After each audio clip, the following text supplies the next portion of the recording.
સારા light bill આવ્યું છે. Light bill હા, કેટલું છે? 18,000. કેમ આટલું બધું? 18,000? આપણે ગયા મહિને સોલાર વાળાની વાત તો થઈ હતી.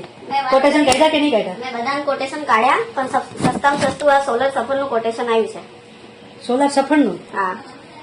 કઈ નહીં, એક કામ કર, આને ફોન કરીને બોલાવી લે. ઓકે. આજના ફાઇનલ કરીને મીટિંગ કરી લઈએ આપણે. ઓકે, બોલે. તો રાહ જ જોઈએ, કારણ કે આટલું બધું બિલ ન પહોંચાય. A few moments later. Many months later. Light bill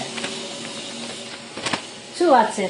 0 જોરદાર બેનિફિટ થયો ને. હા મિત્રો, તમે બી તમારા કંપની, કારખાના, ઓફિસ કે કોઈ પણ ઉદ્યોગ ક્ષેત્રમાં વીજળીનું બિલ 0 કરાવવા માંગો છો તો 28,000 પર કિલોવોટ થી સ્ટાર્ટ થતી સોલર પેનલ આજે જ નખાવો સોલર સફર થી, જે ગુજરાતમાં જ મેન્યુફેક્ચર થયેલી સોલર પેનલ નો ઉપયોગ કરે છે. એટલે સર્વિસમાં કોઈ ચિંતા ના રહે, 100% ટ્રસ્ટેડ કંપની છે અને તમારી હાજરીમાં જ ગવર્મેન્ટ પોર્ટલ પર તમારી ફાઇલ અપલોડ કરી આપશે. તેની સાથે પેનલમાં 30 વર્ષ અને ઇન્વર્ટરમાં 25 વર્ષની વોરંટી આપતી એકમાત્ર કંપની છે. જ્યારે દરેક કંપની સર્વિસ મેન્યુફેક્ચર કંપની સાથે અપાવતી હોય છે. જ્યારે સોલર સફરથી તમે સોલર લગાવડાવો છો તો સર્વિસ તમને તેમના જોડેથી જ મળશે. તો મિત્રો, રાહ કોને જોવો છો? વીજળીના બિલની જગ્યાએ સોલર પેનલના હપ્તા ભરો અને હંમેશા માટે છુટકારો મેળવો વીજળીના બિલથી સોલર સફર દ્વારા. સ્ક્રીન પર ફૂલ લોકેશન અને કોન્ટેક્ટ નંબર દેખાય છે. આજે જ કોન્ટેક્ટ કરો અને વધુ ડિટેલ્સ માટે તમે તેમની ઓફિસ પર બી વિઝિટ કરી શકો છો.